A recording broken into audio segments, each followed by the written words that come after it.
is The Opinions, a show that brings you a mix of voices from New York Times opinion. You've heard the news. Here's what to make of it.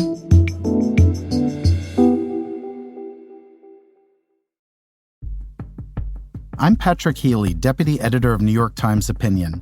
And this is The First 100 Days, a weekly series examining President Trump's use of power and his drive to change America. This week, we're going to talk about Trump's favorite way to bully allies and competitors alike, and that's tariffs. President Trump reached a deal with the leaders of Canada and Mexico to delay a 25% tariff on nearly all goods from their countries for 1 month in exchange for increased border security. The U.S. went ahead with its promise of 10% tariffs on all Chinese goods headed to the U.S. China quickly responded. I'm joined by my colleague Binyamin Appelbaum, who writes about economics, business, and public policy for Times Opinion. And he first wrote about Trump's love of tariffs all the way back in 2016. Hey, Binya. Hey, how are you? So, Binya, we're back on Trump time. I woke up at 6 a.m. to a phone call, and I thought, oh, God, like, who is he threatened now? Who is he bullied now? What is this like for you? Is it deja vu to 2017? Does it feel very different? It is deja vu in the sense that things are just happening all the time, like fireworks going off at unpredictable moments and then scrambling to try and figure out exactly what happened and exactly what it means. You know, the world in which the government announces its intentions in advance and tries to explain as fully as possible what's going to happen. That's not the world we're living in right now. We're back in this world where, you know, a tweet or an offhand remark at a press conference or, you know, just someone noticing that all of a sudden there's a new group of people in a federal agency doing things is sort of how we find out about changes in our government. And it's disconcerting and alarming and hard to keep track of. Binya, we both have a lot of experience covering Trump over the years. The last few weeks, does it feel like you've got surprises coming at you, or does it feel on some level predictable, like we knew this was coming? To me, it's really felt a little bit surprising. I mean, you know, many of the projects that he's embarked on at the beginning of his second term were things that were pretty well flagged during his campaign in terms of the direction of travel. But the way that he has proceeded has been, I think, quite different than in his first term. It has been much more aggressive, much more comprehensive. And that really, I think, does mark a difference. And I think, frankly, the difference is that it's not really him who's the acting party in many of these cases. He has empowered a group of people, Elon Musk most prominently, who are acting on his behalf with a lot more force than he mustered during his first term. Binya, the goal of the series is to talk about how Trump uses power, and we're going to get to how you see that in relation to tariffs. But first, I'm curious about your thoughts on the 10% tariff that Trump has levied on all goods from China.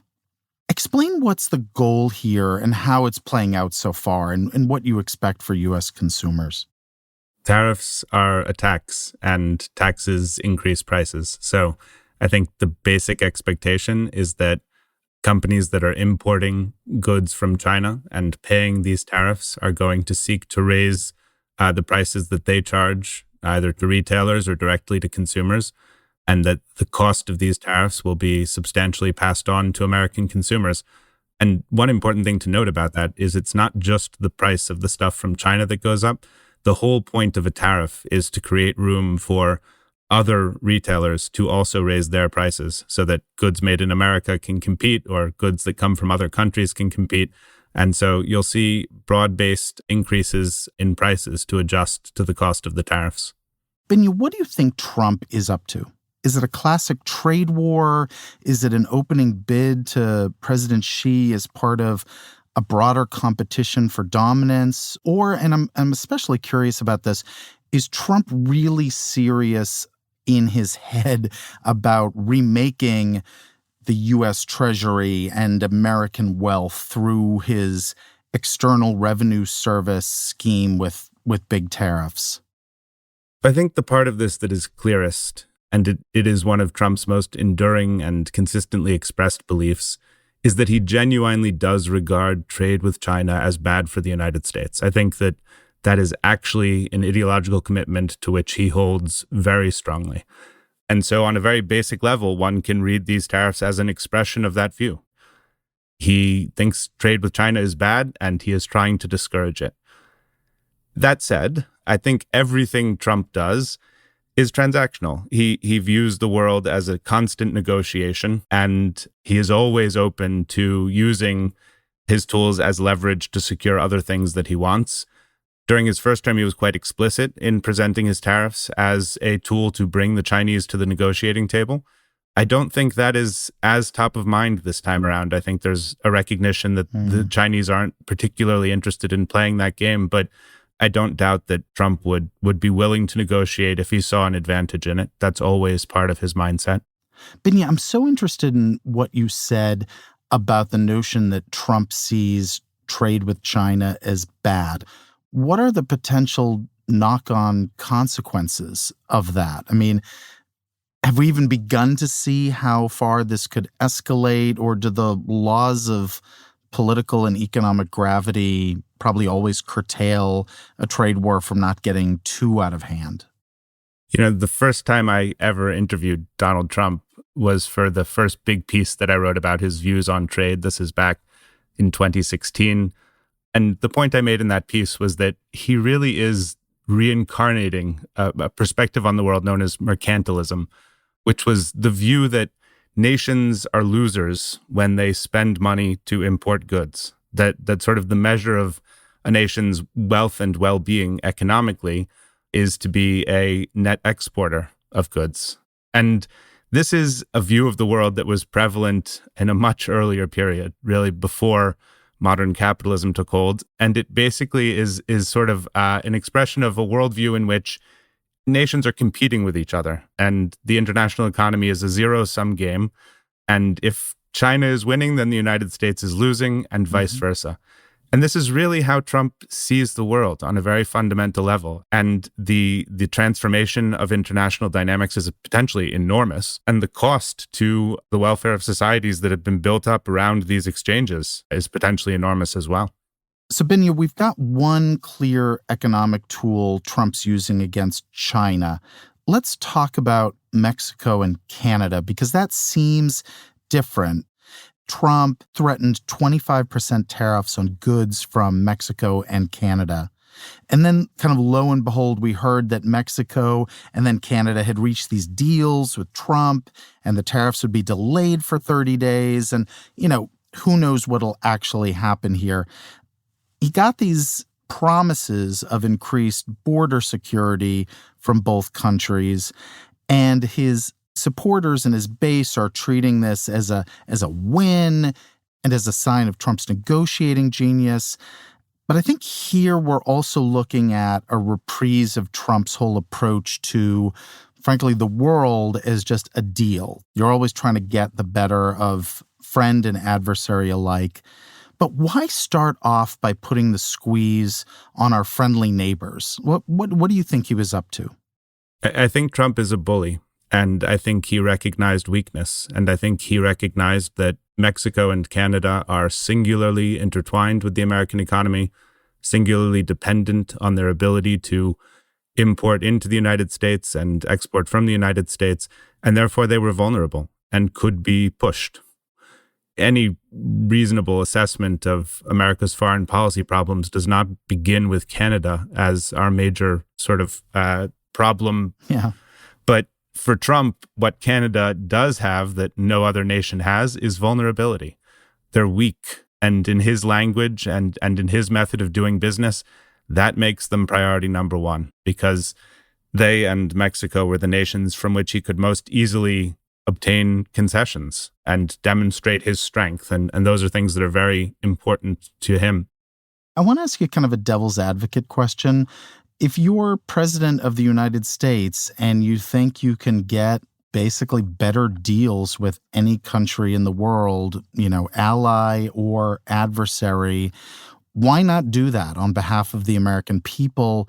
If your mindset is there's security to get, there's money to get, there's some kind of arrangement that I can get on behalf of our voters, our citizens, I'm going to do it. Why not do that?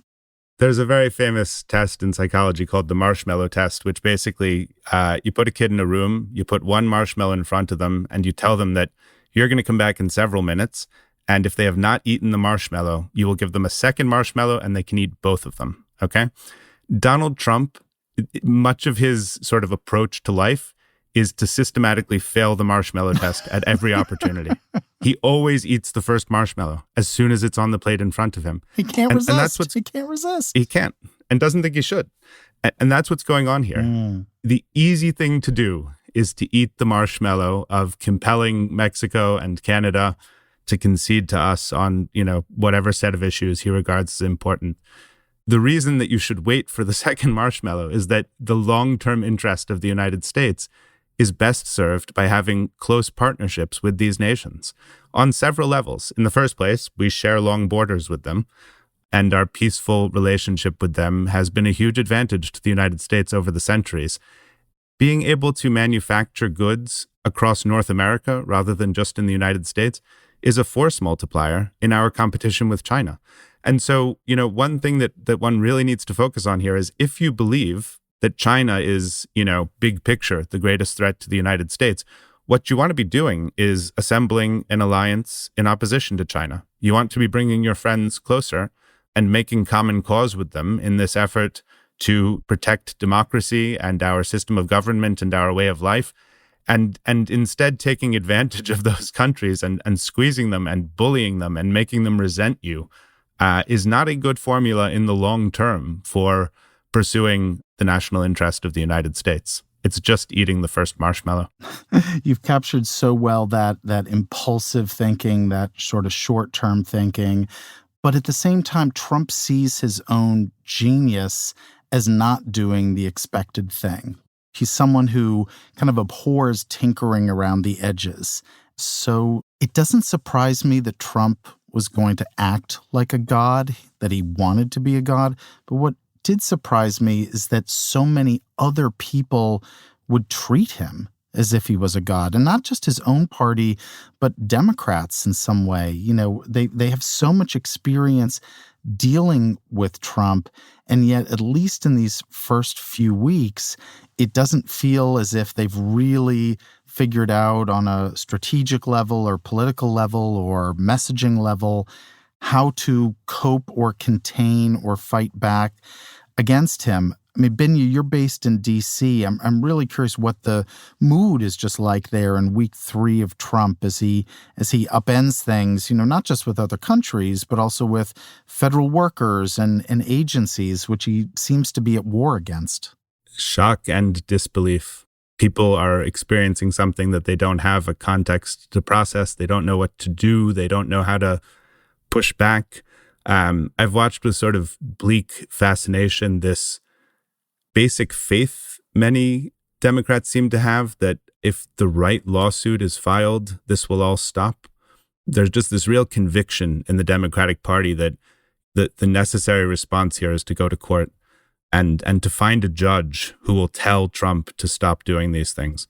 And I don't mean to entirely minimize the importance of that. I think that the courts will have a role to play in adjudicating these disputes between Trump and American democracy, but I do think that it's a grossly inadequate response, and we're seeing that in real time on the most basic level just because the courts move more slowly than the Trump administration, and once things are broken, they're hard to put back together, but also because the courts and the Democrats are trying to talk to Trump in a language that he doesn't really acknowledge. Mm-hmm. He doesn't accept the idea that there are rules that are binding irrespective of whether you have the power to break them.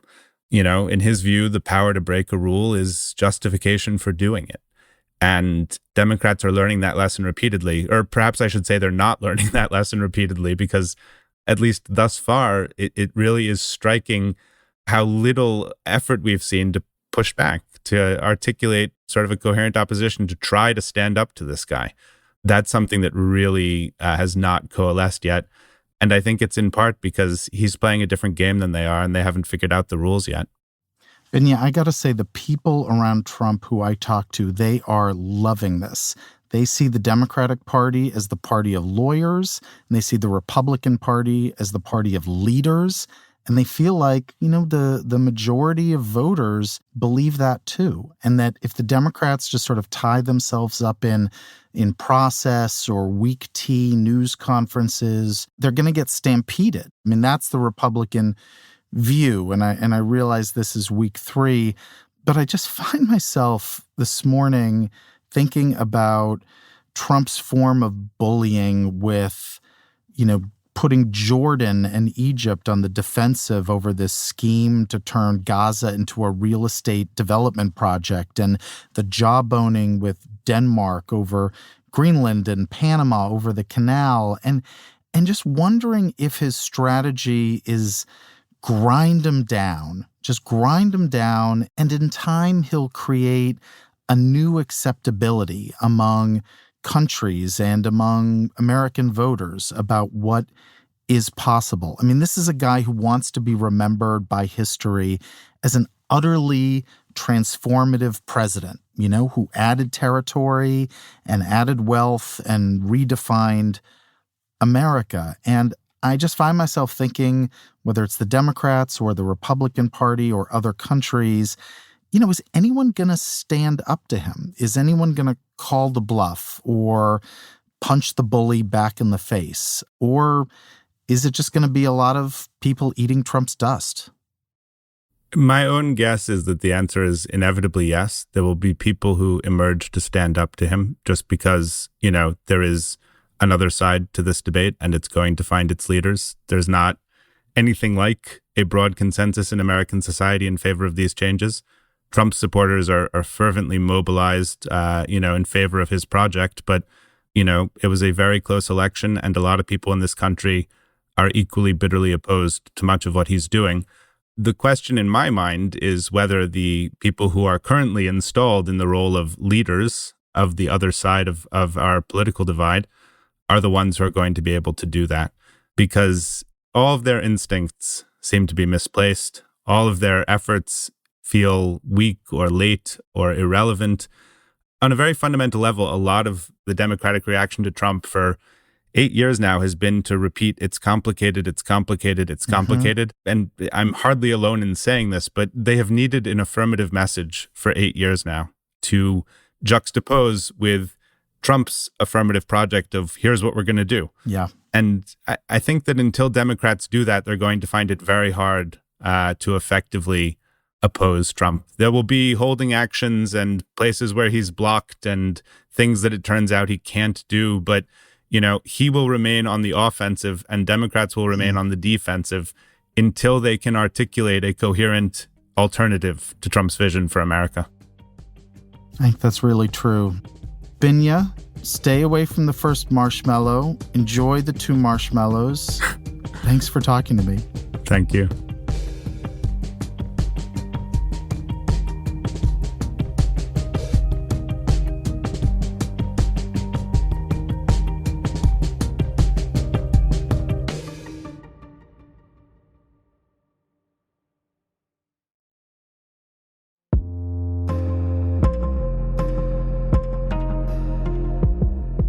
If you like this show, follow it on Spotify, Apple, or wherever you get your podcasts.